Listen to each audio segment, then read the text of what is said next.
This is what happened to Tom Aspinall last night, attempting to defend his UFC heavyweight title. His face was treated like a bloody bowling ball. Was it accidental? Was it deliberate? We're going to get into that in today's video. I'm going to be talking Jon Jones's reaction, Dana White's reaction, and a few ex-UFC fighters who are saying Tom Aspinall should have carried on fighting. But before that, without today's sponsors, Gane, I wouldn't even be able to make these videos for you lot. So please check out the sponsors, support them because they support us, and most of all, they provide a great service for you lot.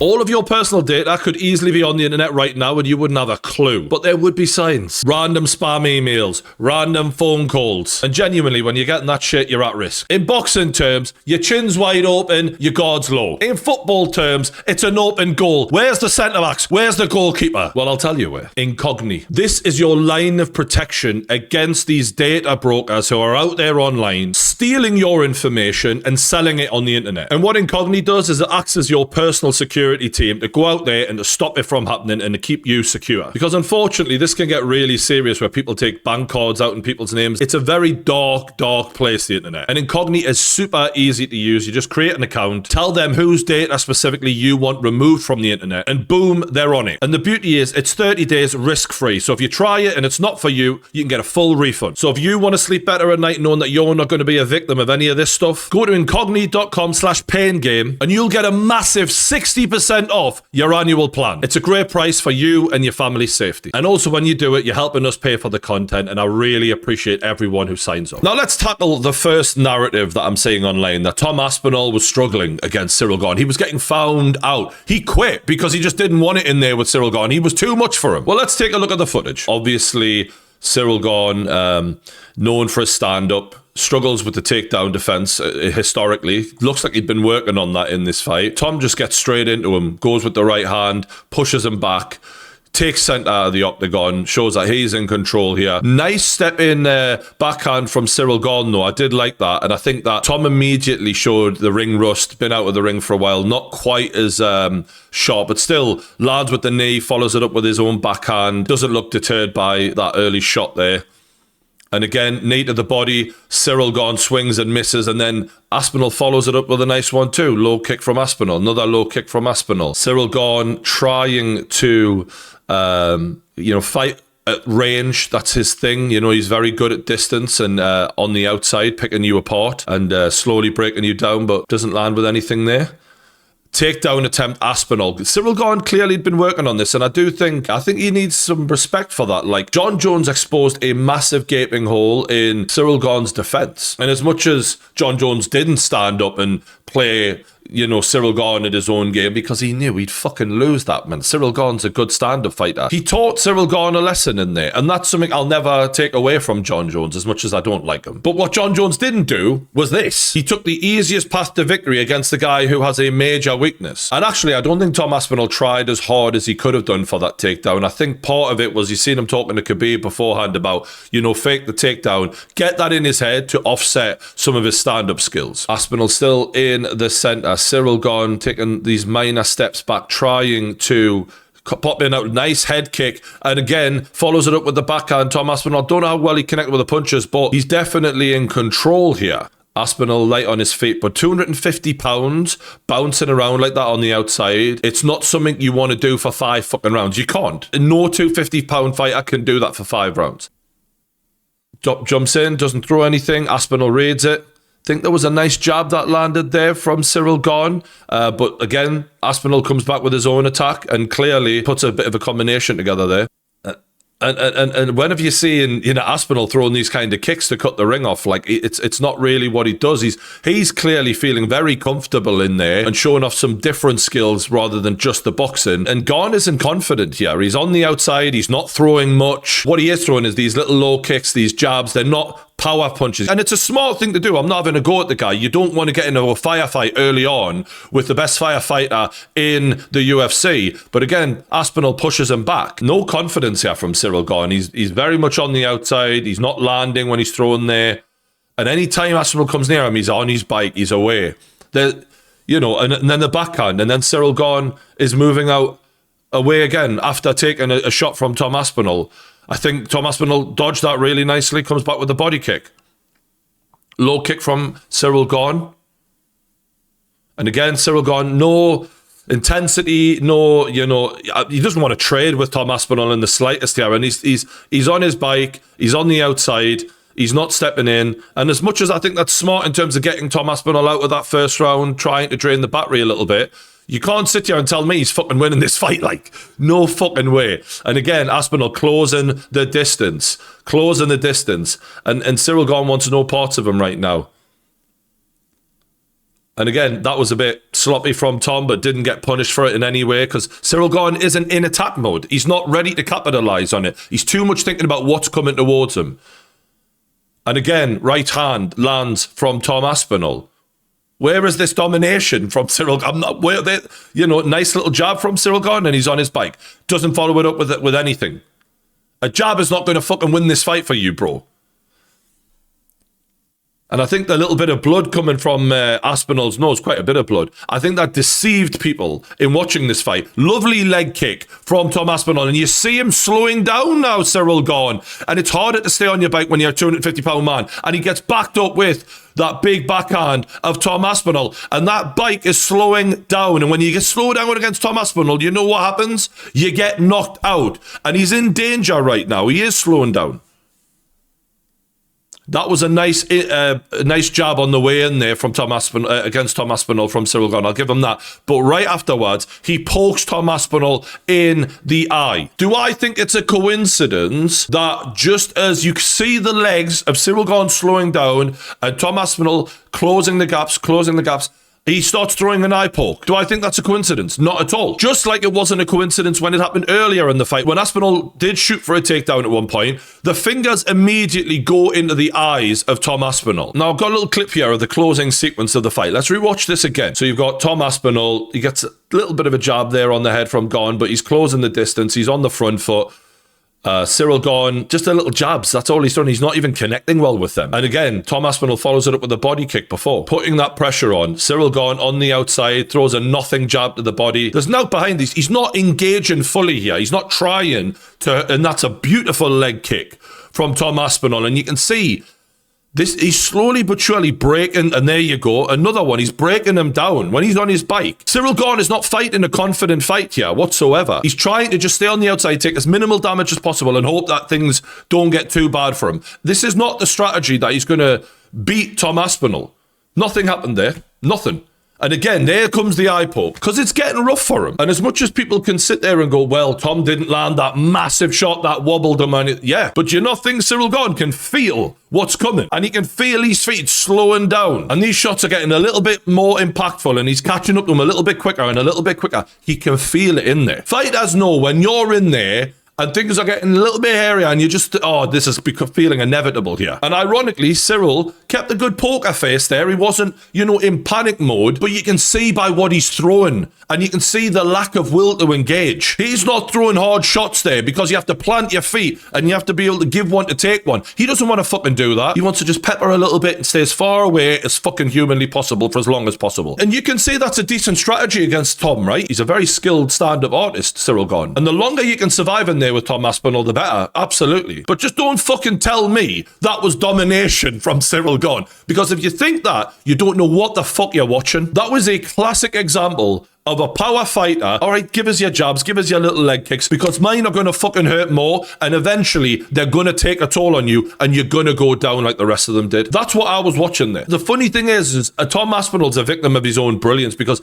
his last fights have been so perfect like we've never ever seen in the UFC before, not in the heavyweight division. He's wiping them out in one round. That the minute someone is just surviving in there and throwing a jab and landing a few little shots here and there, they're seen as beating him. And it's just because of the context of how brilliant Tom Aspinall has been in all of his last fights. Do I think he looked a little bit rusty? Like, he wasn't quite as sharp as I've seen him before? Yeah, that's going to happen 14, 15 months out of the cage. Do I think he was going to inevitably get to Cyril Gane by everything I was watching there? Absolutely, I do. And I think Cyril Gane knew fine well also, which is why he went for the fucking bowling ball attack on Tom Aspinall. Look at how deep one of those fingers is into his eye, man. It's fucking insane. And I know people will say, oh, it was accidental, mate. He did it multiple times, and he did it in both eyes. This is an open and shut case, man. If he did it in maybe one eye one time, and it was like, you know, not in a certain area, he literally found the eyes and then went further in there. Both of them. The reality is Cyril Gane is a fucking cheat, and that's exactly what he was trying to do. He was trying to do whatever he could to weaken his opponent illegally because the pressure was getting to him. Now let's take a listen to what Tom Aspinall had to say. Guys, I just got fucking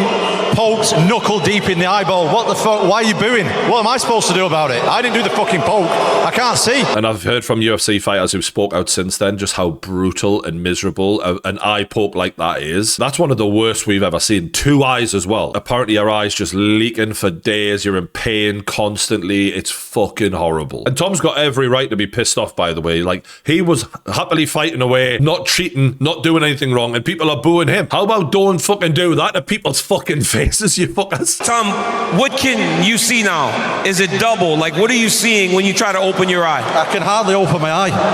I was fucking, look. Fucking double poke, both eyeballs. I love the fact that they've done that on the UFC broadcast, by the way, and humiliated Cyril Gane for what he was fucking doing. That doesn't happen by accident. And you can hear Aspinall's team, what the fuck is this? A double poke? I just think Cyril Gane's a dirty fucking cheat. I'm disgusted in that, like. I'm fucking disgusted. Because you can fucking take someone's eyesight for life doing that shit. All because the pressure's getting you and you're feeling the hate. What the fuck are you doing in there then? There should be a fine and a suspension for that level of shit, in my opinion. Because if you're going to fight like that, you're going to fucking blind people. But let's take a look at what Dana White had to say about this. There probably will be a lot more interest in the rematch after they saw, you know, he had Tom bloodied up, and, you know, Tom didn't want to continue in the fight. Tom didn't want to continue in the fight. Dana White is a master of what he does, right? So, like, I wonder why Dana has phrased it that way, like, oh, he didn't want to continue. Like, he couldn't continue. I mean, I think that's very obvious. And there's a difference between didn't want to and couldn't. And what you're basically saying is, he quit. Now, why the UFC president would infer that, you know, your heavyweight champion of the world didn't have what it takes to carry on in any way, at least that's the way it comes across. Maybe he misspoke, but I don't think Dana White misspeaks a lot. It makes me wonder if that is anything to do with the fact that Tom Aspinall's dad recently said they've got 3 fights left on the deal, and once that happens, he wants Tom to box because there's bigger money in boxing. I know that must have pissed Dana White off. It must have done. He's already seen Francis Ngannou walk out the door and collect big checks. Now to lose Tom Aspinall, it would just be devastating to the UFC. And look, I think there's an argument that this is what happens when you don't pay your UFC fighters enough, right? They go where they'll get paid the most. That's not their fault, that's yours. It's not like there's not enough money. You found the money for Jon Jones, 30 million. Still wasn't enough to get that bloke in the cage with Tom Aspinall because he wasn't brave enough for it, but the money was there somewhere. And I just don't think that if this is a problem for Dana White, he should take that out on Tom Aspinall in any way, if he is. It was a disappointing choice of words for a guy who got fucked around by the UFC after being assured that Jon Jones was going to fight him and it was going to happen, and he literally sat on the shelf and actually wouldn't have helped him at all in preparation for this fight. Over 12 months out of the cage is terrible for any fighter. And I think Tom Aspinall dealt with that shit show as classy and as best as any UFC fighter could. Because he even said at the start of all that nonsense, I'm going to retire Jon Jones without ever even having to fight him. And he was proved spot on. And everyone who believed Jon Jones, which is a mental thing for any human being to do at this point after everything he's done in the past, they were proven wrong, and Tom Aspinall was proven right. And he sacrificed vital time in his career, massive amounts of money that he could have been earning by fighting other fighters, sitting around waiting. So to then have the boss allude to it that he's a bit of a quitter in any way, I don't know if he did for sure, but he should have chosen his words way better out of respect for Tom. That was a fucking brutal eye poke, and a deliberate one at that. And Tom Aspinall is a victim here. All the internet blaming him, saying he quit and all that, it's absolutely insane to me. And I think a lot of it's just because they want to say that because it makes them feel better that Jon Jones didn't have the balls to step in the cage with him. But the reality is, this isn't about Jon Jones. He didn't have the balls for it. At that point, he lost to Tom Aspinall forever. You hold that loss. You got offered $30 million as a professional fighter, and you wouldn't take that to fight Tom Aspinall. That's bigger than any knockout defeat any fighter has ever taken. You lost $30 million. Do you know how much worse that is than losing a fucking fight? Because you weren't brave enough to step in the cage with him. Tom Aspinall owns you forever now for that. When a professional fighter won't step in the cage for $30 million to fight you, not just his career highest payday, but all of his paydays combined probably, he's living in your head rent-free for the rest of your fucking life. Because every time you think, I could have just bought that Lamborghini, because you know what these guys like, they fucking love money. Who doesn't love money? What if I'd just taken the Tom Aspinall fight? And as it happens, Alex Pereira and Jon Jones have done a bit of PR off the back of Tom Aspinall's misfortune here. Alex Pereira, let's make the heavyweight division great again, with the emoji for him and the emoji for Johnny Bones Jones at the White House. I mean, neither of you had the balls to challenge the actual heavyweight champion. You both avoided him like the plague. So what's greatness about that? Tell me what's great about that. He's too difficult, so let's fight each other. There's nothing great about that, is there? I like Alex Pereira, fucking great fighter to watch, but let's keep it fucking real. If you want to chase greatness, you chase the heavyweight championship of the world, the most coveted prize in all of fight. When you are the heavyweight champion of the UFC, you can say, I beat every person on this planet in fight. Don't care what fucking sport you come from. And to avoid that, to avoid 30 million, to go, let's me and you just fight, because I actually quite think I might be able to beat you. What's greatness about that? Nothing. Jon Jones replied, Alex, I'd be down to bring the highest skill level to the White House. I appreciate the respect you showed. Let's dance. Of course you love him. You love him because he has no takedown defense. Of course you love him. But you and I both know trying to take down a 260 pound, 6'6" Tom Aspinall, it's a whole nother ball game. And I don't even need to go into what would happen in that fight, because we've seen Jon Jones versus Stipe Miocic and him get touched up by an old firefighter who hadn't fought in fucking years. Anyone with a brain knows how that fight goes. And look, making it about the Cyril Gane fight, like, oh, well, he struggled with Cyril Gane. He fought on the feet with Cyril Gane. Jon Jones didn't. If Jon Jones did, we would have the same outcome. Cyril Gane and Tom Aspinall in stand-up beat the shit out of Jon Jones. That's not up for debate. The difference is Cyril Gane can't stop the takedown, or at least he couldn't at the time. Maybe he's better now. And Tom Aspinall would be a nightmare to take down for Jon Jones. People act like Jon Jones just this wrestling wrecking machine. He's not, by the way. He used to be when he was young and he was fighting fucking middleweights. But you see against the bigger guys that he fought later on in his career, he struggled with the takedowns as much. That was a lottery ticket moment with Cyril Gane where he got the fucking takedown. Cyril Gane's got near fucking ground defense at all. Easy win. But it's brainwashed people. So let's see what Daniel Cormier had to say about it. Cyril Gane fought tonight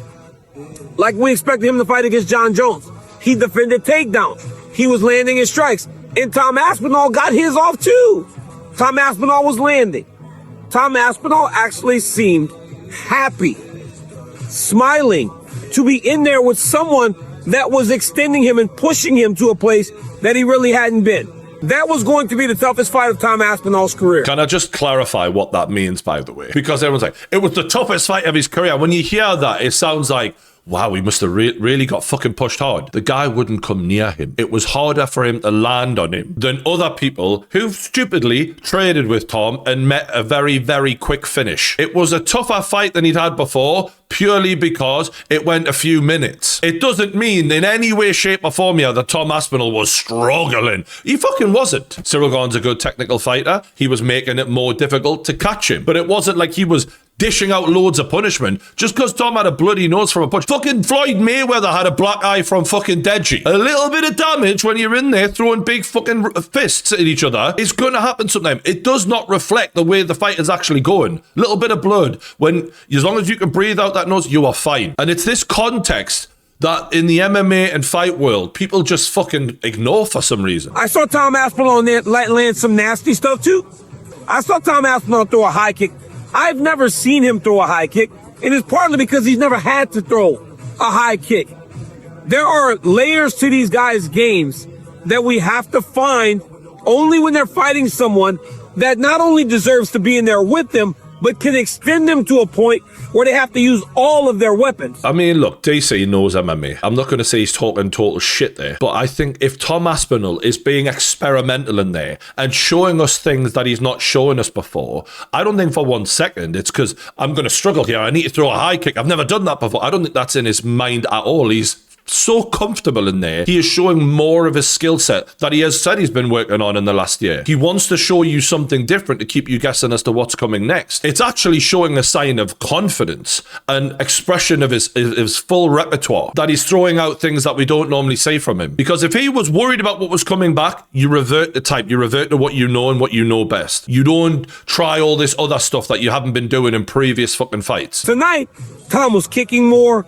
He was trying to wrestle more. He was doing so many things differently because he had to. Or because he wanted to. Tom Aspinall is a well-rounded MMA fighter who's never had that much time in the cage to show that, because people can't handle him. And because Gane wasn't engaging, he was throwing some kicks to slow him down. It's just common sense, really. The guy's on his bike. He won't come near you. Let me chop those fucking legs down. This idea that Gane's some Rubik's Cube and it's just, well, Gane's just so hard to figure out. I'm going to have to throw everything at him, just hope for the best. It's just not what it was like. And a couple of fighters are now actually claiming that Tom Aspinall should have just carried on.